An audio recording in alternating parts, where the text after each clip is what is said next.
हामी सोलुखुम्बुको ऐतिहासिक ठाउँ, ऐतिहासिक महत्त्व बोकेको ठाउँ च्याल्सा भन्ने गाउँ जाँदैछौँ।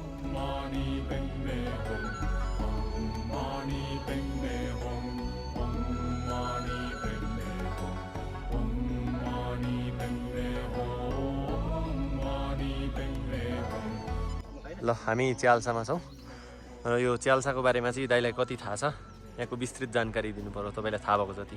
मलाई थोरै कुरा थाहा छ।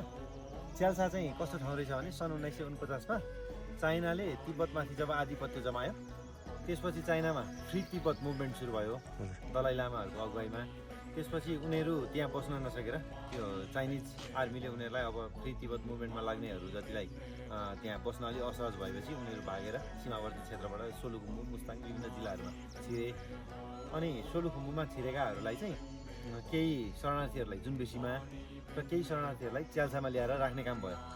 त्यसपछि त्यतिखेर स्विस विकास सहयोगी डाक्टर टोनी हेगन नेपालमा एकदमै आएर विकास सम्बन्धी कामहरू गर्ने र देश दौडा गर्ने गरिरहेका थिए।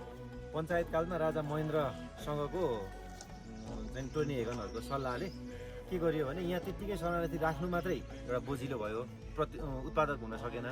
त्यसले गर्दा कुनै न कुनै उद्योग खोलेर उनीहरूलाई पनि उद्यमशील बनाउन सकेदेखि त्यसले फाइदा हुन्थ्यो, उनीहरू पनि इङ्गेज हुन्थे अनि विभिन्न अपराधीकरणहरू अलिक घट्थ्यो भन्ने हिसाबले यहाँ अगाडि देखिरहनु भएको छ यो पुराना घरहरू। त्यो पञ्चायतकालको मलाई ठ्याक्कै मिति त याद भएन, तर पञ्चायतकालको कुनै समयमा ती शरणार्थीहरू इङ्गेज हुन् र केही रोजगारी र उत्पादन भन्दा गलैँचा फ्याक्ट्री खोलिदिएको रहेछ यहाँ।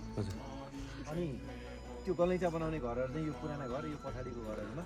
तर त्यो पछि आएर बिस्तारै बौद्धल आयो। त्यसपछि हाम्रो बौद्धल आइसकेपछि हामीलाई डेमोक्रेसीको सूचक त हाम्रो माथि गयो, तर हाम्रो उद्यमशीलताको सूचक तल गयो। धेरै फ्याक्ट्रीहरू बन्द भयो जस्तै अहिले बन्द छ। हामी त्यतै जाउँ त्यसो भए। अनि यहाँबाट गलैँचा बुनेर त्यो गलैँचाहरू चाहिँ कहाँ लानुहुन्थ्यो पहिला? काठमाडौँ लाग्थ्यो। ए अनि अहिले बन्द भइसक्यो गलैँचाको काम?